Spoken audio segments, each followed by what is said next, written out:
నిన్న జరిగినటువంటి దాడి ఏదైతే ఉందో ఒకసారి మనం దాన్ని డీటెయిల్డ్‌గా మాట్లాడుకునే ప్రయత్నం చేద్దాం. అసలు ఎందుకెళ్లారు? దేనికోసం వెళ్లారు? ఎక్కడికెళ్లారు? ఏం జరిగింది? ఈ హై డ్రామా మీద ఒక్కసారి మాట్లాడుకుందాం. అక్కడ కొండారెడ్డిపల్లిలో బేసిక్‌గా కాంగ్రెస్ నాయకులు చేసినటువంటి హై డ్రామా మామూలుగా లేదు. ఒకసారి రమేష్ అయితే మనతో పాటు ఉన్నాడు. రమేష్ రండి ఒకసారి. రైట్. రమేష్, నిన్న జరిగినటువంటి దాడి గురించి మనిద్దరం డిస్కస్ చేసే ప్రయత్నం చేద్దాము వ్యూవర్స్ అందరితో గూడాని. First of all mirror TV నుంచి విజయారెడ్డి కానివ్వండి, అలాగే తెలుగు స్క్రైబ్ నుంచి జర్నలిస్ట్ సరిత గాని ఎందుకు అక్కడికెళ్లారు? రుణమాఫీ మీద రుణమాఫీ ఇప్పటివరకు ఎంతమందికి అవ్వలేదు, ఎంతమందికి జరిగింది అనే వాస్తవాలను కొండారెడ్డిపల్లి నుంచే స్టార్ట్ హ్మ్. చేసి, అది తెలంగాణ మొత్తం ఒకసారి అయ్యిందా లేదా అనే దాని మీద గ్రౌండ్ రిపోర్ట్‌కెళ్లారు. సో, ఎక్కడి నుంచి స్టార్ట్ చేశారు? సీఎం రేవంత్ రెడ్డి ఇలాఖాలలో సొంత ఇలాకాలో ఇంటి ముందు ఆ చుట్టుపక్కల. ఇంటి ముందు రచ్చబండ దగ్గర నుంచి స్టార్ట్ చేశారాళ్ళు. రైట్. స్టార్ట్ చేసినప్పుడు అంటే ఆల్మోస్ట్ గ్రౌండ్ రిపోర్ట్ అంతా అయిపోయిందక్కడ. అంటే అయి నిన్న అసలు ఏం జరిగింది అనేది నేను నీకు అయితే ఎక్స్‌క్లూజివ్‌గా చెప్తున్నాను, చెప్పే ప్రయత్నం చేస్తున్నాను. సో, అయిపోయింది. హ్మ్. ఒక ముగ్గురు వ్యక్తులు బళ్ళ మీద ఫాలో అయ్యారు వాళ్ళని. రైట్. కార్లతో చూసాము. అలాగే అడ్డగించి గూడంగా వాగ్వాదం చేసిర్రు. హ్మ్. కొద్ది దాడులున్నాయి. అయితే ఇంతకంటే ముందు ఒక్కసారి వ్యూవర్స్‌కి ఒక క్వెషన్ అడగాలనుకుంటున్నా. కొండారెడ్డిపల్లి ఏదైతే ఇప్పుడు కొండారెడ్డిపల్లి ఉంది కదా! సీఎం సొంత ఊరు. మన ముఖ్యమంత్రి రేవంత్ రెడ్డి గారి ఊరు. కొండారెడ్డిపల్లి. ఒక క్వెషన్ అందరికి. కామెంట్ చేయాలి. ఖచ్చితంగా కామెంట్ చేయాలి. ఒక మంచి జనరల్ నాలెడ్జ్ క్వెషను. సీఎం సొంత ఊరు కొండరెడ్డిపల్లి ఏ రాష్ట్రంలో ఉంది? Option A option A. Andhra Pradesh, option B Bihar. Option C Chhattisgarh. Option D Telangana. అయితే రైట్. దీనికి మీరు ఆన్సర్‌లు కామెంట్ రూపంలో పెట్టండి. ఎందుకంటే తెలవాలి. ఈ క్వెషన్ ఎందుకు అడుగుతున్నామంటే పర్మిషన్‌లు తీసుకోవాలి అనే ఒక వాదనొచ్చింది. ఎవరి రైట్. పర్మిషను? ఒక్క నిమిషం. ఎవరి పర్మిషన్ గావాలి? ఒక్క నిమిషం రమేష్. హ్మ్. ఒకసారి అంటే నీ క్వెషన్‌కి ఇంకో క్వెషన్ యాడ్ చేస్తున్నాను. ఇంతకీ రైట్. రైతు రుణమాఫీ ఎక్కడ జరిగింది? Option A Andhra Pradesh, option B Chhattisgarh, option C Bihar, option D Telangana. Telangana. Right. ఈ 3 రాష్ట్రాల్లో జరుగుంటే నిజంగానే మా మీడియా వాళ్ళెళ్లి పర్మిషన్ తీసుకొని రుణమాఫీ జరిగిందా లేదని పర్మిషన్ తీసుకొని గ్రౌండ్ రిపోర్ట్‌కెళ్ళేవాళ్ళం. మేమెక్కడున్నాం? మేమెక్కడ మన జర్నలిస్టులం? రాష్ట్రం ఏది? మన తెలంగాణ ప్రభుత్వం సీఎం రేవంత్ రెడ్డి మీ అన్న అని నిన్న ఎవరైతే కార్యకర్తలు అన్నారో, ఆయన పరిపాలిస్తున్న రాష్ట్రం ఏది? ఈ ఆన్సర్ తెలిస్తే రైతు రుణమాఫీ మీద మేము ప్రశ్నించచ్చా లేదా అనే సమాధానము మీ మనసులకు తెలిసిపోతది. అండ్ ఇక్కడ ముఖ్యంగా రాదా ఒకటి. నిన్న జరిగిన ఇన్సిడెంట్ చాలా బాధాకరం.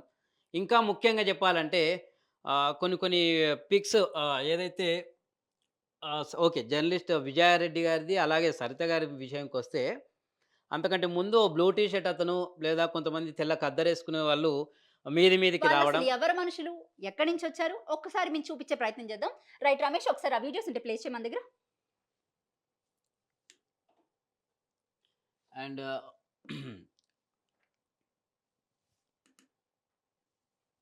సో, ఇది నిన్న చేస్తున్నప్పుడు తీసినటువంటి ఫోటో. నెక్స్ట్. ఇందులో ఇంకా ఘోరమైనదేందంటే, అసలు చేజింగ్ వీడియోస్ చూయిస్తాను. ఇవి చేజింగ్ వీడియోస్.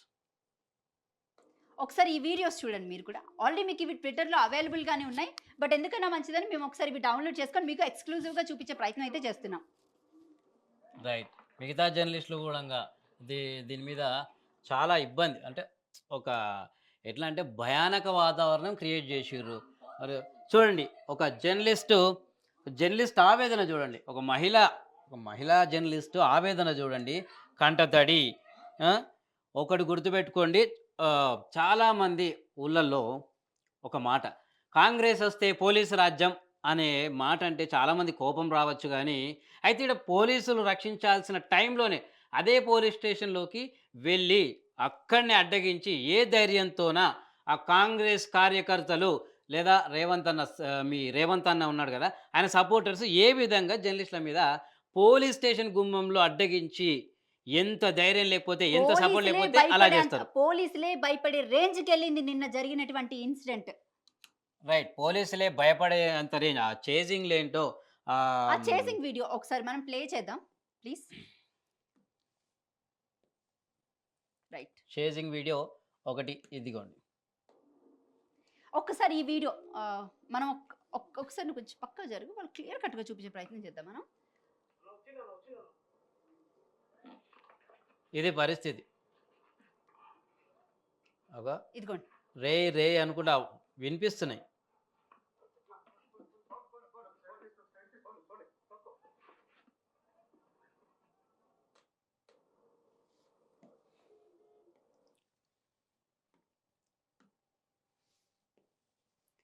ఇది పరిస్థితి. ఎట్లా ఉందంటే అండ్ ఇంకా ఒక ఫ్యాక్షన్ సినిమాను తలపిస్తున్నట్టు ఒక ఏదైతే బీహార్‌లో మనం ఎగ్జాంపుల్ చెప్పుకుంటాం. ఇక్కడ బీహార్ రాష్ట్రాన్ని కించపరిచే ఉద్దేశ్యం ఏమాత్రం లేదు మాకు. కానీ బీహార్‌లో ఉన్న రాజకీయ స్థితిగతులు, అక్కడున్న ఆర్థిక స్థితిగతులు, అలాగే పరిపాలకుల పరిస్థితి, జనాల పరిస్థితి ఎట్లున్నది అనే దానికి ఒక ఎగ్జాంపుల్ చెప్తాను. ఎందుకంటే అక్కడ బతకలేక ఎన్నో రాష్ట్రాలకు పోతారు కదా! అయితే ఆ బీహార్‌లో ఎట్లుంటదంటే రౌడీయిజం, గుండాయిజం ఉంటది అని చాలామంది చెప్తుంటారు. ఆ నానుడి ఇప్పుడేందంటే తెలంగాణ గూడంగా ఇట్లనే ఉన్నదా అనే పరిస్థితికి తయారైతుందా అనే ప్రశ్న ఇప్పుడు ప్రతి సామాన్యుడి మదిలో మెదులుతున్నది. ఏందా చేజింగు? ఏ సినిమా సీనో గాదు. ఎవరిక్కడ కావాలని క్రియేట్ చేసిన షార్ట్ ఫిల్మ్ గూడా గాదు. రైట్. నీకు ఇంకొక విషయం కూడా చెప్పాలి రమేష్ నేను.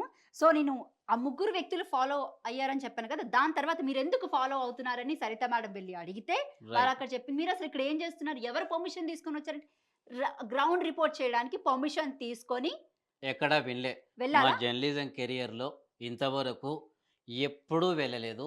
ఎప్పుడూ అట్లా అడగలేదు. పర్మిషన్ ప్రజానాడిని పట్టుకోవడానికి పర్మిషన్ ఎందుకు? ఒక్క నిమిషం. కొండారెడ్డిపల్లికెళ్ళాలంటే పర్మిషన్ తీసుకోవాలంటే ఎవరు పర్మిషన్ తీసుకోవాలి? నేను మళ్ళీ అంటున్నా.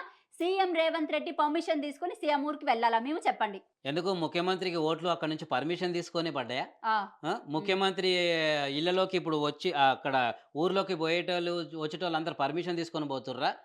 ముఖ్యమంత్రి ఈ దేశంలో లేదా, ఈ రాష్ట్రంలో లేదా, ముఖ్యమంత్రి పరిపాలన భాగంలోకి ఆయన వచ్చే తెలంగాణ ప్రతి మూల ముఖ్యమంత్రికి అయితే ఏ విధంగా పర్మిషన్ ఉంటుందో, ఆటోమేటిక్‌గా ఎంతైతే అర్హత ఉంటుందో, తెలంగాణనే కాదు దేశంలో ప్రతి మూలకి ఈ భారతీయుడు లేదా ఈ తెలంగాణ వాది అయిన ఎవరైనా సరే ఈ దేశంలో పుట్టి పెరిగిన ప్రతి ఒక్కరు పోవచ్చు.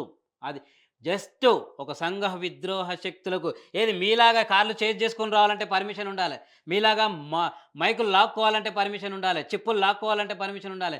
కెమెరా మీద దాడి చేయాలంటే మహిళల మీద దాడి చేయాలంటే పర్మిషన్ ఉండాలి. దానికి ఉండాలి. ఇంకొక విషయం రమేష్, ఎంత దారుణం అంటే నిజంగా పోలీస్ స్టేషన్‌లో గూడా మేము మీ వీడియోలన్నీ చూస్తాం. విజయారెడ్డి గారు. మేము మీ వీడియోలన్నీ చూస్తాం మేడం. కానీ మీరిప్పుడు గవర్నమెంట్‌కి అగైనిస్ట్‌గా వీడియోలు చేస్తున్నారు కాబట్టి మీరు ఇక్కడికి రావాలంటే ఒక్క మాట మాకు చెప్పుండాలి. ఎందుకు చెప్పాలి? ఒక్కటి ఎందుకు ఒక చెప్పాలి? గమనిక, జర్నలిస్ట్ విజయారెడ్డే గాదు, ఎవ్వరైనా సరే జర్నలిజంలో ఉంటే ఆటోమేటిక్‌గా ప్రభుత్వానికి మేము ప్రత్యక్షమైన ప్రతిపక్ష పార్టీ లాగానే. మాకు జర్నలిస్టులకు సెపరేట్ పార్టీలు, జెండాలుండవు. అసలు మీడియా అనేదే ప్రతిపక్షం. ప్రధాన ప్రతిపక్షం మీడియానే. ప్రభుత్వానికి ఇది బుక్కులలో చదువుకుంటే తెలుస్తది. బీఆర్ఎస్ పార్టో, బీజేపో, ఎంఐఎమ్మో వీళ్ళు కాదు ప్రతిపక్షం. మీడియానే ప్రతిపక్షంగా ఉంటది. ఆ సోకాల్డ్ నిన్న గొడవ చేసిన వాళ్ళకి చెప్తున్నా. జర్నలిస్ట్ విజయారెడ్డి అంతకుముందైనా ప్రతిపక్షంలోనే ఆమె అలాగే పాత్ర వహించింది జర్నలిస్ట్‌గా. ఆమె ఇప్పుడు కూడా అదే పాత్ర వహిస్తుంది. దానికి ప్రూఫ్ చూపిస్తా. ఒక్క నిమిషం. మీరు బాగా ఆమె ప్రతిపక్షంలో మీరు అట్లా చేస్తుర్రు, ఇట్లా చేస్తుర్రు, అయ్యో! హెల్ప్ చేస్తుర్రు అన్నారు కదా! వెయిట్. ఒక్క నిమిషం. ఇంకొక విషయం కూడా చెప్తా. బీఆర్ఎస్ పార్టీ డబ్బులు తీసుకొని బీఆర్ఎస్ పక్షం వైపు అడుగులు వేస్తుంది అని చెప్పేసి మాట్లాడుతున్నారు కాబట్టి ఒక్క నిమిషం. ఇదే జర్నలిస్ట్ విజయారెడ్డి గతంలో కూడా ప్రతిపక్ష పాత్ర వహించింది. ఎందుకంటే because she is journalist. Yes. ఇంకొకటి రేవంత్ రెడ్డితో ఉన్న ఫోటోది. ఈయన రాజగోపాల్ రెడ్డి క్లియర్ కట్ గా చూడండి. రాజగోపాల్ రెడ్డి తోటి విజయారెడ్డి. నల్గొండ. ఓకే? నల్గొండ జిల్లా. ఓకే. ఇదైతే రేవంత్ రెడ్డి తోటి. మరి ఎన్ని కోట్లు ఇచ్చిండు? ఎన్ని మీరే కోట్లు చెప్పాలి. ఇచ్చిండు మరి? అవును. ఎగ్జాక్ట్‌లీ 5 ఇయర్స్ బ్యాక్ కూడా ప్రతిపక్షంలోనే తను పోరాడింది కాబట్టి అప్పుడు కూడా రేవంత్ రెడ్డి మరి విజయారెడ్డికి ఎన్ని కోట్లు ఇచ్చాడో చెప్పండి. మీరు మాట్లాడుతున్నారు కదా సోషల్ మీడియాలో ఇష్టం వచ్చినట్టు కామెంట్‌లై పెడుతున్నారు కదా. పెయిడ్ ఆర్టిస్టులు, పెయిడ్ జర్నలిస్టులు అని. ఇప్పుడు మీరు చెప్పండి వీటికి సమాధానం. మరి ఈ ఈ సందర్భంలో ఎన్ని కోట్లు ఇచ్చినా మీ రేవంత్ అన్న? మీ రేవంత్ అన్న ఎన్ని కోట్లు ఇచ్చిండో మరి? బ్యాగులు ఎన్ని బ్యాగులు పోయినాయో? తను అప్పుడు ప్రతిపక్ష పాత్రే వహించింది. ఇప్పుడు ప్రతిపక్ష పాత్రే వహిస్తుంది. కాకపోతే పార్టీలు మారాయి అంతే. గవర్నమెంట్ చేంజ్ అయింది. పాయింట్ ఈజ్ జర్నలిజం ఖచ్చితంగా అపోజిషనే. ఇది రాసి పెట్టుకోండి. జర్నలిజం అపోజిషనే. మేము ప్రజల పక్షం నుండి పోరాడతాం. మేము ప్రతిపక్షమే. ఏంటి ఇప్పుడైతే మేము అసెంబ్లీలో ఉండం అంతే. ఆ, అన్ని చోట్ల ఉంటాం. అసెంబ్లీ లోపలికి ఉండం అంతే. మేము మీలాగా అసెంబ్లీ లోపల ఏసీ కూర్చోం. కాలంలో గట్ట తిరగం. ఏసీలలో గట్ట ఉన్న ప్రజల దగ్గరికి వెళ్తాం, తెలుసుకుంటాం వాళ్ళ బాధల్ని, మేము మీడియా ముందుకు తీసుకొస్తాం, మేము చూపిస్తాం. అండ్ రైట్ మోర్ ఓవర్ ఇంకొకటి ఒక విషయం ఏందంటే ఇక్కడ ఇందాక బీజీ అప్పటి నుంచి చూస్తున్నట్టే ఉన్నారు. అండ్ ఈ బీజీ గురించి కూడా మాట్లాడతాం. మీడియా ఈజ్ ఈక్వల్ టు సామాన్యుడు. ఇది ఒక ముఖ్యం గమనికన్నా ఆ గుంపుల ఆహ్, ఎవరో ఆ టీ షర్ట్ ఏసుకున్న అతను జర మొత్తం చిప్పులు అది బాగా డిస్టర్బింగ్ అనిపించింది. అన్న నీకో మాట చెప్తున్నానే. ఇది బెదిరింపు కాదు. భిక్షం ఈ అంతగాన గు కాదు. ఈ ఒక్క గుంపులో నిమిషం. ఇగో ఇక్కడే హ్మ్. ఉన్నట్టున్నాడు ఈ వ్యక్తి. ఇది బెదిరింపు కాదు. జస్ట్ ఇంకా వేడుకోలు అస్సలు కాదు. నీకో గమనిక. నువ్వు ఎప్పుడైతే ఇప్పుడు ఏ జర్నలిస్ట్‌ల మీద అయితే దాడి చేసినావో నువ్వు, ఏదైతే గవర్నమెంట్ తీసుకొని మిడిసిపడుతున్న మీరు, సరే మీ అభిమానం గావచ్చు, మీ సపోర్టర్ గావచ్చు, మీ రేవంత్ అన్న గావచ్చు, మీ డై హార్డ్ ఫ్యాన్స్ గావచ్చు, ఒక్కటి గుర్తుపెట్టుకో అన్న. నువ్వు సామాన్యునివే. రేపటి నాడు నీకో కష్టమొస్తది. రేపటి నాడు నిన్నెవ్వరు పట్టించుకోరు.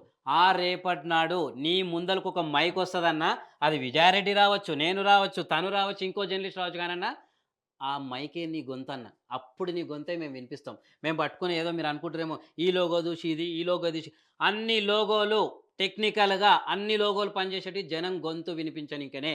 అన్ని కెమెరాలు గూడా పనిచేసేటివి జనాని సమస్యలు చూపించడమే. నీ చుట్టుపక్కలనే నీ గ్రామంలోనే గదా! 20 మందిని బయటలో తీసుకుంటే 16 మంది రాలేదురా బాయ్ అంటున్నప్పుడు, నువ్వెందుకు మీ రేవంత్ అన్న గాకుండా అరే పక్కన మీ మేనమామనో, ఇంకోడు నీ దోస్తో ఉండొచ్చు. నీకెందుకు రాలేదురా బాయ్ రుణమాఫీ నీకెందుకు కాలేదురా బాయ్ రుణమాఫీ నీకెందుకు రాలేదు? రైతు బంధు అని ఎందుకు అడగలేవు? రైట్. ఇంకొక విషయానికి వద్దాము రమేష్. 10 ఏళ్ల నుంచి మీరంతా ఎక్కడికి పోయారు? 10 ఏళ్ల నుంచి మాట్లాడలేదు. రైతు రుణమాఫీ కాలేదు అని మాట్లాడుతున్నారు కదా! ఈ రోజు వచ్చారని. 10 ఏళ్లలో ఎప్పుడు కూడా జర్నలిస్టుల మీద అంటే ముఖ్యంగా ఆడవాళ్ళ మీద ఎక్కడ దాడులు జరగలేదు. ఈ రోజు జరుగుతున్నాయి. గత 8 నెలల నుంచి జర్నలిస్టుల మీద దాడులు జరుగుతున్నాయి. ఈ రోజు ప్రత్యేకంగా ఆడవాళ్ళు అని కూడా చూడకుండా స్వయాన సీఎం రేవంత్ రెడ్డి అసెంబ్లీలో సబితా ఇంద్రారెడ్డి లాంటి వాళ్ళని హేళన చేసి మాట్లాడారు. ఈ హ్మ్. రోజు ఆడవాళ్ళకి మేము తిరిగే వాళ్ళకి మాకే రక్షణ లేదు. రైట్. ఒకటి జర్నలిజం అనేదన్నా ఆడవాళ్ళకు ముఖ్యంగా ఇదొక ఛాలెంజింగ్ జాబ్. ఎందుకంటే మిగతాతోళ్ళనన్నా ఏమైనా ఎక్కువ తక్కువ ఉంటది గానీ, ఈడ ఉండదు. మనం ఇంకా జనాల దగ్గర తిరగచ్చు. మనం ఇంకా జనాల దగ్గర తిరగచ్చు అని ఆహ్, ఒక నమ్మకం ఉంటది. అట్లాంటిది ఈ ఫీల్డ్‌కి పోయినప్పుడు మీరు రెస్పెక్ట్ ఇయ్యాల్సింది పోయి మీరు దాడి చేస్తే రేపటి నాడు జర్నలిజం ఫీల్డ్‌లోకొచ్చే ఆడోళ్ళు ఎంత భయపడతారు? అంతెందుకు నిజంగా చెప్తున్నా నిన్నటి ఘటన కోల్‌కతాలో ఏదైతే ట్రైనీ డాక్టర్ మీద జరిగిందో దానికి ఇది ఏమాత్రం తీసిపోదు. అవును. ఏమాత్రం తీసిపోదు. ఎక్కడెక్కడ చేతులేసారు మీరసలు? ఆ! ఎక్కడెక్కడ చున్నీలు లాగడం, చేతిలో నుంచి కెమెరాస్ తీసుకోవడం, చిప్స్ లాక్కోవడం, ఆ! వెళ్ళిపోతుంటే పారిపోయి ఆ భయపడిపోయి ఘటన పారిపోతున్నారని మాట్లాడుతున్నారు కదా! ఇప్పుడు చెప్తున్నాను. వచ్చి ఇక్కడికొచ్చి మాట్లాడండి. అది కోల్‌కతా మాట్లాడండి. ఇన్సిడెంట్‌కి ఇది లైట్ వెర్షనే. తేడా ఏం లేదు. మీ మైండ్ సెట్‌లో ఆహా! ఆడవాళ్ళు ఏం చేస్తారు? అంటే ఎనకాలొచ్చే కెమెరామెన్‌లను కొట్టడం, లేకపోతే వాళ్ళని దొబ్బేయడం, తరిమేయడం, అంటే ఊరంతా ఒక్కటైతది అని మీ ధీమా. కానీ ఆ ఊర్ల రుణమాఫీ బాధలు అసలు రుణమాఫీ అడగకూడదు అని ఏమన్నా లెటరు నోటీస్ ఇచ్చిర్రా? జీవో పాస్ చేసిర్రా? గుర్తుపెట్టుకోండి జీవో పాస్ చేస్తే అక్కడికి మీడియా వెళ్ళదు. ఇక్కడ ప్రొహిబిషన్ అండి. ఇక్కడ లేదు అనేప్పుడు మీడియా వెళ్ళదు. మీడియా వెళ్ళదగిన ప్లేస్‌కే వెళ్తది. మరి మీ రైతు బంధు గురించి ఎందుకో మీరు సపోర్ట్ చేయరన్నా? మీ చుట్టుపక్కల ఉన్నోళ్ళను? అంతెందుకు ప్రజాపాలనకు దళిత బంధు పడతలేదు. రెండో విడత మాకు పేర్లొచ్చినాయి. కానీ దళిత బంధు ఏస్తలేరు. ఎయ్యకపోతే ఉద్యమమే అని దళిత బిడ్డలు ఈరోజు ప్రజాభవన్ ముందల లొల్లి లొల్లి చేసిర్రు. కొడతారా పోయి? జస్ట్ అడుగుతున్నా. ఎందుకు? కొడతారా? నిన్న కొట్టిర్రు కదా రైతుల్ని. రైతుల్ని నిన్న సరే కొట్టిర్రు కదా! లాఠీ రైతు చార్జ్ చేశారు కదా మరి నిన్న. రైతుల మీద సరే పోలీసులు అసలు ఎందుకు రైతులను కొట్టాల్సొస్తుంది? హ్మ్. 10 ఏళ్లలో ఏడగొట్టిర్రు రైతుని. మీరు ఏమని అనుకోండి, మీ రాజకీయ గురువులాగానే ప్రవర్తిస్తుర్రు. ఎందుకంటే బషీర్బాగ్ ఘటన ఇప్పటికి గుర్తుంది. యావత్ తెలంగాణ సమాజానికి బషీర్బాగ్ ఘటన ఇప్పటికి గుర్తుంది. ఆడ స్తూపం ఇప్పటికుంది. రైతుల మీద గుళ్ళ వర్షం కురిపించిన ఆనాటి రోజులను ఈ ఇప్పుడు రైతుల మీద లాఠీ చేసే పరిస్థితి వచ్చింది. ఆ పరిస్థితులను మీరు గుర్తు చేస్తున్నారు. తమ్ముళ్ళు మీరు మర్చిపోయిండొచ్చు తెలంగాణ చరిత్రను. రేవంత్ రెడ్డి రాంగనే, కాంగ్రెస్ పరిపాలనకు రాంగనే యాజ్ ఎ తెలంగాణ జర్నలిస్టులుగా, తెలంగాణ బిడ్డలుగా ఇక్కడ ఎవరు మర్చిపోలేదు. మీ ఇద్దరు ముగ్గురు. అయితే ఇంకొక పాయింట్ ఒక్క నిమిషం. ఒక్క నిమిషం. నిజంగా రుణమాఫీ జరుగుంటే ఆదిలాబాద్‌లో ఎందుకు సీఎం శవయాత్ర చేస్తారు రైతులు చెప్పండి? చెప్పు రైతు ఒక్కసారి నీ చుట్టుపక్కల ఉన్న రైతుని సాయంత్రం అడిగి చూడు. హ్మ్. ఎట్లున్నదే రేవంత్ అన్న వెళ్లి పాలన. నీ ఇంటి పక్కకు వెళ్లి వాళ్ళని అడుగు. ఎందుకు నీ ఫ్యామిలీలోనే వెళ్లి అడుగు. నీకు రుణమాఫీ అయ్యిందా అని. గుండెల మీద చేసుకొని నువ్వే చెప్పాలి. మీరే చెప్పాలి. ఏది కార్లు వేసుకొని ఎంటబడ్డోళ్ళు చెప్పాలి, ఆడ కాలర్ ఎగిరేసుకొని ఎగిరెగిరినోళ్ళు చెప్పాలి. సింపుల్‌గా మనం ప్రతిపక్షంలో ఉన్నాము. ప్రజల వైపు మాట్లాడుతున్నాం. బయట పెడుతున్నాము యూట్యూబ్ ఛానల్స్ త్రూ. వీళ్ళకి ఎట్లైనా సరే ఒక భయం పెట్టాలి. ఒక ఝలక్ ఇవ్వాలి. ఎట్టో కట్టైనా సరే వీళ్ళు మనల్ని చూసి గజ గజ గజ ఇందులో గజ వణికిపోవాలి ఈ అన్న ఇంటెన్షన్‌తోనే ఇది చేశారు. ఏం చేస్తారు మీరు మహా అయితే మమ్మల్ని చెప్పండి? ఇంకా చంపేస్తారా? కాదు. ఇంకా సోషల్ మీడియాలో పేజీలు పెట్టుకొని జర్నలిస్టుల మీద ఏడిస్తేందబ్బా! సరే మీరు ఏ బీఆర్ఎసోళ్ళ మీదనో, బీజేపీవోళ్ళ మీదనో, ఎంఐఎంఏల మీదనో, ఇంకేదో పార్టీ మీదనో మీరు ట్రోల్స్ ఏసుకుంటారు. ఐటీ సెల్స్ పెట్టుకుంటారు. వార్లు నడిపిస్తారు. అది ఓకే. మీ అక్కడ గూడా ఎట్లుంటదంటే మీ సోషల్ మీడియాలో మీ వార్లు నాయకుడిని తిట్టరు. అందులోకి ఆడోళ్ళని లాగుతారు. తల్లిని, భార్యని, చెల్లిని, వీలైతే ఇంకా ప్రేమికురాలిని అందరిని తీసుకొస్తారు. అసలు మీకు ఎవరు రైట్స్ ఇచ్చిర్రు మిగతా వాళ్ళని లాగనీకే? నువ్వు ఒక విమర్శ చేయాలి, ఒక నాయకుడిని తిట్టాలి, ఒక విమర్శ చేయాలంటే అతను చేసిన తప్పుల్ని ఉటంకిస్తూ చేసేయి. ఇంకొకటి ఎందుకు జర్నలిస్టులు పర్సనల్ లైఫ్‌లోకెళ్తున్నారు? వాళ్ళెవరైనా మీ పర్సనల్ లైఫ్‌లోకొచ్చి తొంగి చూసారా? వాళ్ళు జనాలు బయట ప్రజల బాధల్ని బయట పెట్టడానికే మీ ముందుకొస్తున్నారు. మీ బాధల్నే కదా వాళ్ళు చెప్తున్నారు. ఎందుకు ట్రోల్స్ చేసి వాళ్ళ పర్సనల్ లైఫ్‌లోకెళ్ళి ఇన్‌స్టాగ్రామ్‌లోని, ట్విట్టర్‌లోని, ఫేస్‌బుక్‌లోని వాళ్ళ పర్సనల్ ఫోటోస్ అన్నీ తీసి మీరెందుకు బయట పెట్టాలని చూస్తున్నారు? నాకు అర్థం కాదు. ఏం సాధిస్తారని? సరే, కాంగ్రెస్ గవర్నమెంట్‌ని ప్రశ్నిస్తున్నామని దాడులు చేస్తున్నారు. హ్మ్. కేంద్రంలో బీజేపీ ఉన్నది. వచ్చి మైక్ పెడతాం. ఏమంటావు? తిడతావా? తన్ని తరిమేస్తావా? పర్మిషన్ కావాలంటావా? ఈ క్వెషన్ కూడా ఆన్సర్ చెప్పండి. బీజేపీ అయితే సెంట్రల్‌లో బీజేపీ సరే బీఆర్ఎస్ మేము పెయిడ్ బ్యాచ్ అని లేకపోతే అదే మేము కాదు. సపోర్ట్ చేసే వాళ్ళంతా పెయిడ్ బ్యాచ్ అంటుర్రు కదా! అది పక్కకెడితే హ్మ్. సెంట్రల్‌లో బీజేపీ ఉంది. బరాబర్ ఆడికొచ్చి ఏదైతే కొండ్రెడ్డిపల్లికి ఆడికే వచ్చి కేంద్రంలో బీజేపీ పాలన బావుందా? కేంద్రంలో కాంగ్రెస్ పాలన వస్తే బావుంటదా? అని మేము క్వెషన్ అడుగుతాం. ఎందుకు అడుగుతున్నావు? పర్మిషన్ ఎవరిచ్చిర్రు? మా రేవంత్ అన్న ఇచ్చిర్రు అని అడుగుతారా? ఎందుకంటే ప్రతీది సమస్యనే ఈడ. రుణమాఫీ అనేది పెద్ద సమస్యయ్యా. రెండో కాలం పంట, వానాకాలం పంటలు ఏనాడన్నా వ్యవసాయం చేస్తే తెలుస్తుండేనేమో మీకు. నేను రైతుల దగ్గరకు ఇంటర్వ్యూలు తీసుకున్నవాడు తెలుసు. ఇది వానాకాలం పంట ఏమేసి ఎరువులు లేక, విత్తనాలు సరిగ్గా రాక, వరి పంట సగం నీళ్లు లేక, కరెంటు లేక ఏడుపొస్తున్నది వాళ్ళకు. వీడియో బయట మా ఛానల్‌లు ఉన్నాయి చూడు. రుణమాఫీ చేసి రైతు బంధు ఎగ్గొట్టే ప్రయత్నం ఇదంతా. రైతు బంధు ఏది మరి? ఇంకొక విషయం కూడా చెప్తాను రమేష్ నీకు. ఈ రుణమాఫీ విషయంలో మొదటి విడత, రెండో విడత గురించి న్యూస్ ఛానల్స్ అన్ని ప్రచారం చేశాయి కానీ, మూడో విడత వచ్చేసరికి 2 లక్షల వరకు రుణమాఫీ చేస్తామని మాట్లాడారు కాబట్టి, ఓహ్! ఒక్క న్యూస్ ఛానల్‌లో అయినా సరే రైతు రుణమాఫీ మీద ఇప్పటివరకు ఎన్ని ఛానల్స్‌లో ప్రధాన టెలికాస్ట్ అయింది? స్రవంతి మీడియాకి కొన్ని సరే ఏమైనా ఉండొచ్చు. వాళ్ళ మేనేజ్‌మెంట్‌లో ఏమైనా అదుండొచ్చు. మేము వాటిని గౌరవిస్తాం. మేము పట్టించుకోం first of all. And digital media ఖచ్చితంగా క్వెషన్ చేస్తది. అండ్ మేము క్వెషన్ చేస్తాం. దీంట్లో మీ ఇంకో ఒక్క విషయం మర్చిపోయినా, ఇందాక అదేది రుణమాఫీ గురించి రైతు బంధు ఎయలేడు. ఓకే. ఇంకా వేరే సమస్యలు తమ్ముళ్ళు ఇప్పుడు మీరు ఎవరు బాగా ఫైర్ అయ్యారు గదా! సైన్యం. ఆ సైన్యాన్ని చెప్తున్నా. ఎన్నడన్నా మీ ఐఎన్‌పిఆర్ మన గవర్నమెంట్ తరపు నుంచి ఐఎన్‌పిఆర్ అని ఉంటది. మీరు రేవంత్ అన్న సమావేశం పెట్టినప్పుడు ఇన్నరా? బట్టి విక్రమార్క అన్న సమావేశం పెట్టినప్పుడు ఇన్నరా? ఉత్తమ్ కుమార్ రెడ్డి మీటింగ్ విన్నరా? పొంగులేటి శ్రీనివాసరెడ్డి మీటింగ్ విన్నరా? తుమ్మల నాగేశ్వరరావు తెలుసు కదా! ఆయననే అగ్రికల్చర్ మినిస్టర్. ఆయన చెప్పినప్పుడు ఇన్నరా? ఆయన యెస్. నోటి నుంచి యెస్. ఏమన్నాడు? పాయింట్‌కొచ్చాం. ఇంతే అయింది. పాయింట్‌కొచ్చాం. 22 లక్షలే అయిందని. ఒకాయన అంటాడు, మీ సీఎం ఒప్పుకొని, మీ ఉత్తమ్ కుమార్ ఒప్పుకొని, మీ బట్టి విక్రమార్క ఒప్పుకొని, ఇంకా 5,000 పెట్టినాం ఎవరికైనా కాకపోతే మేము పూర్తి స్థాయిలో అవ్వలేదు. ఎస్ఎల్‌డిసి అనేది ఒకటుంటది. దానికిచ్చింది 40,000 పైన. ఆ! బడ్జెట్ కేటాయింపు ఒకటుంటది. దానికిచ్చింది ఒక 31,00,00,000. కేటాయించింది లాస్ట్‌కి 17,900 కోట్లు. తెలుసా ఈ లెక్కలు? ఈ లెక్కలు చూడరు మీరు. ఈ లెక్కలు చూడరు. జస్ట్ మాకు పార్టీని తిట్టిర్రా? ఎవ్వరు చూడు. మా పార్టీని తిట్టిర్రా? మా పార్టీని తిట్టిర్రా? ఎందుకంత? దేనికోసమని అంటే బానిసత్వం? ఒక్క నిమిషం రమేష్ ఇక్కడ. అంటే ఇప్పుడు కాంగ్రెస్ పార్టీకి సంబంధించి కాంగ్రెస్ పార్టీ విషయం కూడా పక్కన పెట్టేద్దాం కాసేపు. రాజకీయ రేవంత్ రెడ్డికి సంబంధించి సీఎం రేవంత్ రెడ్డికి సంబంధించి ఎవ్వరైనా సరే ఒక్క మాట అగైనెస్ట్‌గా మాట్లాడితే చంపేస్తారా? ట్రోల్స్ చేసేస్తారా? భయపెట్టేస్తారా? ఏం చేస్తారు? ఏం చేస్తారు? ఇదే జరుగుతుంది ఇక్కడ. ఇంకా సోషల్ మీడియాలో గూడంగా విపరీతంగా ఏదేదో అబద్ధాలు ప్రచారం చేసి, మిక్స్‌డ్ వీడియోలు చేసి చేసుకుంటుర్రేమో. అంతేగాని మీకనిపించిందే నిజం అనుకుంటే ఎట్లా? కొన్ని విషయాల్లో మీకనిపించింది నిజాలు గావు. ఎందుకంటే పబ్లిక్ ప్లాట్‌ఫార్మ్‌లో మీరనుకునే నిజాలుండవు. ఎందుకు చెప్పాలనా? ఇప్పటిదాకా నేను చెప్పినా గదా! మీ సీ మన తెలంగాణ గౌరవ ముఖ్యమంత్రి ప్రెస్ మీట్ పెట్టి చెప్పిన ఏదైతే ఉంటదో అది నిజం. ఆ! రెండోది మన డిప్యూటీ సీఎం ప్రెస్ మీట్ పెట్టి ఏ లెక్కలు చెప్పిండో అది నిజం. ఏది? ఎస్ఎల్డిసి ఇచ్చినది ఆ లెక్కలు నిజం. ఇవి చూడాలి మీరు. సాక్షాత్ కాంగ్రెస్ గవర్నమెంట్ ఒప్పుకుంది తమ్మి. ఒప్పుకుంది. పూర్తి స్థాయిలో కాలేదు. ఒక్క నిమిషం. టెక్నికల్ అని అంటది. ఓసారి అదంటది, ఇదంటది. హ్మ్. పూర్తి స్థాయిలో కాలేదు గానీ, వీళ్ళు ఇష్టం వచ్చినట్టు రోడ్ల మీద నూస్తుంటే ఇంక హోర్డింగ్స్. ఇచ్చిన మాట నిలబెట్టుకున్నాము అన్న టైంలో 2,00,000 వరకు రుణమాఫీ చేశామని అన్నారు. స్వయాన తుమ్మల నాగేశ్వరరావు 22,00,000 వరకు మాత్రమే రుణమాఫీ అయ్యిందని ఒప్పుకున్నాడు. Press meet right. పెట్టారు. ఈ రోజు మేము వెళ్లి అవున్నాయి. గ్రౌండ్ రిపోర్ట్స్ సరే. చేస్తే మీకు నొప్పెందుకొస్తుంది? మిగతా మీడియా అంటే మీకు తప్పుడు సమాచారం ఇస్తుంది. ఐఎన్‌పిఆర్‌లో ఈ ఒరిజినల్ ఫీడ్ డైరెక్ట్ ఉంటది. అందులో పోయి ఒకసారి చెక్ జేసుకోండి. అరే! నిజంగానే మా అన్న మమ్మల్ని మోసం చేస్తుండా? లేకపోతే ప్రజల్ని మోసం చేస్తుండా? మేము మోసపోతున్నామా? మీడియా మోసం చేస్తుందా? రైతులు మోసం చేస్తుర్రా? ఎవరు మోస్తుర్రో మళ్ళీ మా మోసం వీడియోస్ కింద గలీజ్ అంటే ఇవన్నీ మాట్లాడుతున్నందుకు మా వీడియోస్ కింద గలీజ్ కామెంట్లు. ఎలా పెడుతున్నారు?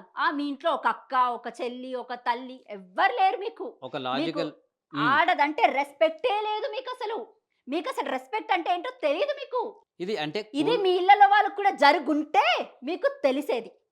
వస్తది ప్రతి ఒక్కరు. ఎందుకంటే ప్రభుత్వాలు మారతాయి. ప్రజలము, మీడియా ఎప్పటికట్లనే ఉంటాం. గుర్తుపెట్టుకొని ఒక చిన్న లెక్క చెప్తా. అసలు ఫస్ట్ ఆఫ్ ఆల్ అన్ని రాజకీయాలతోని పోలిస్తే, అన్ని రాజకీయ పార్టీలకు డై హార్డ్ ఫ్యాన్స్ ఉన్నారు. హ్మ్. అన్ని రాజకీయ పార్టీలకు ఐటీ సెల్స్ ఉన్నాయి. ఒకసారి జర్నలిస్టులు కూడా డిస్కస్ చేద్దాం. ఆ! జర్నలిస్టుల కాదు. గురించి కూడా. ఈ అందరికి చెప్తున్న ఈ లెక్క గుర్తుపెట్టుకోండి.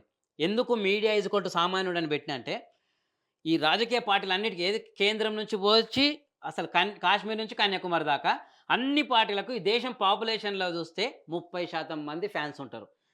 ప్రత్యక్షంగా, పరోక్షంగా, డైరెక్ట్ రాజకీయాల్లో ఇవన్నీ కలిపి 30% ఉంటారు. మిగతా 70% మంది ప్రత్యక్ష రాజకీయాలతోని సంబంధం ఉండదు. ఓటేసినామా, మా హామీలు మాకు నెరవేరుతున్నాయా, లేదా బిజినెస్ చేసుకున్నామా, ఇంకేదో చేసుకున్నామా, అరే ఓకే న్యూస్ చూస్తున్నాం, మధ్యతరగతి జీవితాలు కదా, మన పని మనం చేసుకుంటాం. ఈ 70% గురించే మీడియా పనిచేస్తది. మీ 30% కోసం కాదు. మిమ్మల్ని సంతృప్తి పరచడానికి మీడియా పనిచేయదు. 30% కోసం మీడియా పనిచేయదు. 70% కోసమే మీడియా పనిచేస్తది. 70% వస్తేనే, ఓట్లు వేస్తేనే గవర్నమెంట్‌లయితాయి. గవర్నమెంట్ ఫార్మ్ అయితాయి. మీ 30% మీరు ఐటీ సెల్ పెట్టుకొని సోషల్ మీడియాలో ఈ పైన విషప్రాతాలు రాసే వ్యక్తులతోన గవర్నమెంట్‌లు ఫార్మ్ గావు. 70% తోనే అయితాయి. గుర్తుపెట్టుకోండి 70% తోనే అయితాయి. మన 10 మందిలో ఇద్దరు మాత్రమే రాజకీయాల నాయకుల కోసం కొట్లాడుకుంటుంటే 8 మంది మా జీవితాలేంది, అరే ఎటుపోతుంది దేశం అని ఆలోచించేటోళ్ళే ఉంటారు. వాళ్ళ కోసమే మా మైకులు ఆన్‌లో ఉంటాయి. మా కెమెరాలు ఆన్‌లో ఉంటాయి. మా జర్నలిస్టులు పోయి ఇట్లా దాడులకు గురైతుంటారు. రైట్. ఇంకొక విషయం కూడా చెప్తా. అన్న రేవంత్ అన్న, మీరు కాంగ్రెస్ పార్టీ నుంచి పోటీ చేసినప్పటి దగ్గర నుంచి, ఎంపీగా ఉన్నప్పటి నుంచి, లేకపోతే మొన్న జరిగినటువంటి ఎలక్షన్స్ దగ్గర నుంచి మీకు మా మీడియా జర్నలిస్టులు ఎంతవరకు సపోర్ట్ చేశారన్న చెప్పండన్న. మీరు ఎక్కడికి పోతే, ఎక్కడ ధర్నా చేస్తే, ఎక్కడ యుద్ధం చేస్తే, ఎక్కడ మాట్లాడితే, ఎక్కడ మీరు ధర్నాలు, దీక్షలు చేసినా సరే మేము రాలేదా అన్న? మీ మైకులు పెట్టలేదన్న? ఇదే విజయారెడ్డి మీకోసం విజయక్రాంతిలోని ఆర్టికల్ రాయలేదా అన్న చెప్పండి? అంటే మీరు గెలవడానికి మీరు ఎక్కడికన్నా వెళ్ళి యుద్ధాలు చేసేటప్పుడు, లేకపోతే ధర్నాలు చేసేటప్పుడు మేము కావాలి గానీ, ఇట్లాంటి విషయాలు కూడా బయటపడితే మాత్రం మా మీద విషయం కక్కుతారా అన్న మీరు? రైట్. నిజమే. ప్రతి ఒక్క రాజకీయ పార్టీకి ప్రజలకు మధ్యలో వారధి అని మీడియా చెప్తుంటారు. అయితే రాజకీయాల టైంలో రాజకీయాలు చేస్తూ తర్వాత ఎన్నికల సమయంలో మీడియా సహకారం కోరడం ఇవన్నీ నడుస్తాయి. ఇవన్నీ ఉంటాయి. ఎందుకంటే ఒక నాయకుడు చేసే పాదయాత్రను చూపెట్టాల్సొస్తది. ఒక రైతు ఏడుస్తుంటే ఆ దుఃఖాన్ని కూడా చూపెట్టాల్సుంటది. కానీ ఈడ క్యాలిక్యులేషన్ ఏమొస్తదంటే మీ ఇప్పుడు మీరు అభిమానించే రాజకీయ నాయకుడికి స్లో మోషన్ వీడియో పడితే మీరు హర్షిస్తారు. కానీ అదే మీరు అభిమానించే నాయకుడు పదవిలోకొచ్చినంక ఏడుస్తున్న రైతును చూస్తే పెయిడ్ అంటారు. ఇదెక్కడి న్యాయం? అసలు ఇంకోటి కొత్త సంస్కృతి ఏం నడుస్తుంది ఆ రోజు ఈ కూడా నువ్వు రాష్ట్రంలో? ప్రజల పక్షాన పోరాడుతుంటేనే మేమంతా వచ్చి మీకు సపోర్ట్ చేశాం. ఎందుకు చేసాం? మీరు ప్రజల తరపున పోరాడుతున్నారు కాబట్టే ఆ రోజు మేము మీ వెంటున్నాం. ఈ రోజు నువ్వేం చేస్తున్నావు? నువ్వు విషం కక్కుతున్నావా మా మీద? ఇంకా ఏం నడుస్తది? అసలు తెలంగాణ రాష్ట్రంలో ఏ కొత్త సంస్కృతికి నాంది పలుకుదామని మీడియా జర్నలిస్టులు ఆ మధ్య కాలంలో గూడంగా ఒక జర్నలిస్ట్ మిత్రుడిని అరెస్ట్ చేసి, అంటే నిరసనలు కవరేజ్ చేస్తే తప్పు. ఆ! ఉద్యమాలను కవరేజ్ చేస్తే తప్పు. అంతే రాజీవ్ విగ్రహాన్ని పోయి కవర్ చేద్దామంటే అక్కడ పోలీసు వాళ్ళు అడ్డం ప్రజల పడి ఈయన తరపున నుంచే తీసుకోండి అంటారు. ప్రజల తరపున ఏం మాట్లాడినా సరే ఒక్కటి మనం పెయిడ్ ఆర్టిస్టులమే వీళ్ళకి. పెన్నుల మీద మన్ను కప్పే ప్రయత్నం జరుగుతుందా? కెమెరా కన్నుల మీద పాలకుల గద్దలు పోవడానికే ప్రయత్నం జరుగుతుందా? ఇవి ఏ 2 చేసినా ఉవ్వెత్తున మళ్ళా అందరు మీడియా మిత్రులు ఒకటే అయితారు. జర్నలిజం మళ్ళీ లేచి పడవ కొడితే ఆ పడగ ధాటికి ప్రభుత్వాలు ఊలాల్సిందే. గుర్తుపెట్టుకోండి. ఇక మీదట మీరు అంటారు కదా, మైకులు ఆడదాకొస్తే పర్మిషనా? మాకు పర్మిషన్ అవసరం లేదు తమ్మి, మాకు ప్రజలు అవసరం. ఖచ్చితంగా వస్తాం, ఆహ్, చేస్తాం, ఈ స్టోరీస్ చేస్తాం. నీకు నచ్చితే ఆలోచించు, నచ్చకపోతే అసలు ఎందుకు వీలని ఒక కౌంటర్ స్ట్రైక్ ఎయ్యి. మిగతా లెక్కలతోని రా, డిబేట్ పెట్టుకో, మాకు ఫోన్ చేయి. అన్న మీ ముందలనే మీకు లెక్కలు చూపిస్తా, రండి. మనం రైట్. చర్చిద్దాం. ఇంకొక విషయానికొద్దాం. ఇందాక రీసెంట్‌గా మన పొంగులేటి శ్రీనివాసరెడ్డి, మంత్రి పొంగులేటి శ్రీనివాసరెడ్డి సార్ ఏదైతే ప్రెస్ మీట్ సమాచార పెట్టారో, రెవెన్యూ అండ్ నిజంగా, సమాచారం. నిజంగా ఇలాంటి ఘటన మాత్రం జరుగుంటే మేము సానుభూతి వ్యక్తం చేస్తున్నామని జరిగి మాట్లాడితే, ఉంటే జరిగి ఉంటే అది కూడా. అంటే ఇది జరిగి దాదాపు 24 గంటలు కావస్తుంది. ఇప్పటి వరకు మీరైతే ఎంక్వైరీ కూడా చేయలేదు. ఈవెన్ ఎక్కడైతే వెళ్లారో ఆ పోలీస్ స్టేషన్‌లో ఎఫ్ఐఆర్ అంతెందుకు, ఫైల్ చేశారు ఆయన తప్ప. పీఆర్ టీమ్‌లోనే సెటైర్‌లు ఏసినోళ్ళు గూడా ఉన్నారు. హ్మ్. కాంగ్రెస్ టీమ్‌లో సెటైర్‌లు ఏసినోళ్ళు ఉన్నారు. బాగైంది, మంచిగా గొట్టిర్రు, ఇలానే జరగాలి. ఎందుకంత పైశాచిక ఆనందం? అరే నిజంగా నిరుద్యోగం ఉంది దేశంలో అంటే ఏమో అనుకున్నా. కాదురా, ఇప్పుడు ఆడోళ్ళరా అర్థమైతుంది. మీరు మగాళ్ళ మీద కూడా చూపిస్తే ఏందిరా? ఆడోళ్ళ మీద చూపిస్తే ఏమొస్తదిరా? మీ ఎవరైతే ట్రోల్స్ చేస్తున్నారో వాళ్ళకి చెప్తున్నా, మీకన్నా లంగాలు ఇంకా ఎతికితే దొరకరు. ఈ నేను అంటున్నా ఈ పైశాచిక మాట. ఆనందాలు పక్కకు పెట్టి ప్రశ్నించడం నేర్చుకోండి. ఇదే విధంగా పోతే ప్రశ్నించనీకి మీకు ఏం గొంతు రాదు. మీ గొంతుల ఏదైతే మిమ్మల్ని సంతృప్తి పరిచే విధంగా పోస్తున్న ఆ లిక్విడ్ ఏదైతే ఉందో అది విషం. రేపటి నాడు మీ గొంతు పనిచేయదు. ప్రశ్నించలేవు నువ్వు. తమ్ముడు ఇప్పుడు అదే ఆ వీడియోలో కనిపించిన ప్రతి ఒక్కరు మీకు దమ్ముంటే, మీకు దమ్ముంటే, మీకు ప్రజల మీద ప్రేముంటే అంతే, మీ నాయకుని మీద ప్రేముంది. ఒకటి గుర్తుపెట్టుకోండి, మనం అభిమానించే వ్యక్తి తప్పు చేస్తుండంటే మనమే గల్లా పట్టుకోవాలి. అదే అసలైన అభిమానం. ఇంకొకటి రమేష్, ఇందిరమ్మ రాజ్యం ఇది బేసిక్‌గా. ఇందిరమ్మ రాజ్యంలో అసలు ఆడవాళ్ళకి ఏ టైప్ ఆఫ్ రెస్పెక్ట్ ఉండాలి చెప్పు? అసలు ఇందిరమ్మ అంటే ఎవరు? చెప్పు ఎవరు? సరే, ఇందిరమ్మ రాజ్యం అంటున్నారు గదా! హ్మ్. ఇందిరాగాంధీ గురించి మీకు తెలుసా? తెలవదు. తెలీదు. మీ సీఎంకైనా గూడా సోయుందో లేదో తెలీదు. తెలీదు. హ్మ్. మీరు అభిమానించే నాయకులకు సోయుందో లేదో తెలవదు. ఆమె ఇట్లా ఊకోకుంటుండే. She is a powerful lady. She is a powerful lady. అట్లాంటి పవర్ ఇక్కడ ఆడవాళ్ళకు దొరుకుతలేదు. పోయి మీరు డైరెక్ట్ మైకులు గుంజుకొని పోలీస్ కెమెరాలు స్టేషన్‌లోనే. పోలీస్ స్టేషన్‌లా ఇంకొక విషయం కూడా చెయ్యికి చెప్పాలి. గాయాలయ్యేటట్టు వాళ్ళని తోస్తూ ఒక్క నిమిషం. ఇంకొక విషయం కూడా చెప్పాలి.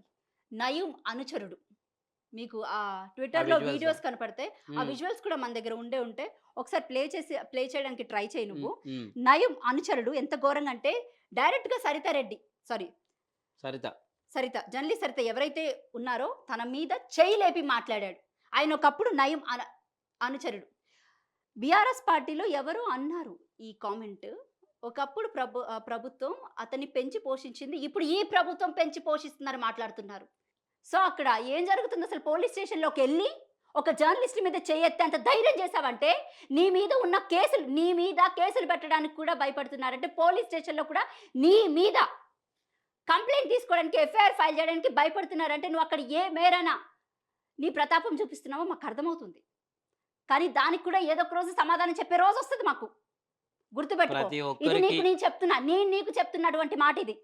ప్రతి ఒక్కరు గూడా ఈ దేశంలో ప్రతి ఒక్క హక్కు ఉంటుంది. అది అందరికీ సమానంగా ఉంది. ప్రశ్నించే హక్కు, ప్రజలకు మేలు కోరే హక్కు ఉంటది. ఏ ఏ పల్లెటూరులో అయినా, ఏ గ్రామంలో అయినా తెలంగాణ వ్యాప్తంగా, దేశవ్యాప్తంగా విహరించే హక్కు ఉంటది. సంచరించే హక్కు ఉంటది. సంఘ విద్రోహ శక్తులుగా మారితే తప్ప మీరు ఇ దాడి చేయనీకే లేదు. అసలు మీరు కూడా దాడి చేయకూడదు. ఇంకొకటి పోలీసులే రావాలి. ఇంకోటి, పోలీసులు గూడంగా నిజంగా పోలీసు అన్నలు మరి అందరూ అంటున్నట్టు అసలు ఇంత నిర్విరామంగా అయ్యిర్రా? లేకపోతే వాళ్ళు నిర్వీర్యం అయిపోయిందా పోలీస్ వ్యవస్థ? పట్టించుకుంటలేరా? ఇటు సైడ్ అంటే పట్టించుకుంటలేరా? అటు సైడ్ అంటే ఎక్కువ రెచ్చిపోతుర్రా అనేది గూడా తెలుస్తలేదు మరి. ఏ పక్షం? ప్రజల పక్షమే గదా పోలీసులున్నది. ఎవ్వరికి ఇయ్యని పవర్స్ పోలీసులకుంటాయి. వాళ్ళు నిన్న ఆ స్టేషన్ కాడ గొడవ జేస్తే సరే, మీకు ఫ్రెండ్లీ పోలీసింగ్ పోయింది. కనీసం ఎప్పుడన్నా హార్ష్ పోలీసింగ్ చూపెట్టండి అమ్మాయి మీద దాడి చేస్తున్నప్పుడు. ఏడా రమేష్, నీకు అర్థం కావట్లేదు. పోలీస్ స్టేషన్‌లోనే దాదాపు 100 అదే. కార్‌లొచ్చి ఆ ఉన్నాయంటే గేట్ కాడ అసలు ఏ మీరొక విధంగా మీరు ప్రవర్తించారో మీరొ అర్థమవుతుంది మాకు. మీరొక కొట్టాల్సిన అవసరం గూడా లేదు. ఓ లాఠీ పట్టుకుంటేనే బెదురుకోవాలి. అయ్యో! కానీ ఆ లోపల చూసిన దృశ్యాలు అవును. నేను యాక్చువల్లీ విజయారెడ్డి మేడం తోటి, సరిత మేడం తోటి అడిగితే ఈరోజు నాకు చెప్తున్నారు. పోలీస్ స్టేషన్ ముందు 100 మంది రౌండ్ అప్ చేస్తే వాళ్ళు డోర్‌లేసుకున్నారంట లోపల పెట్టి వీళ్ళని.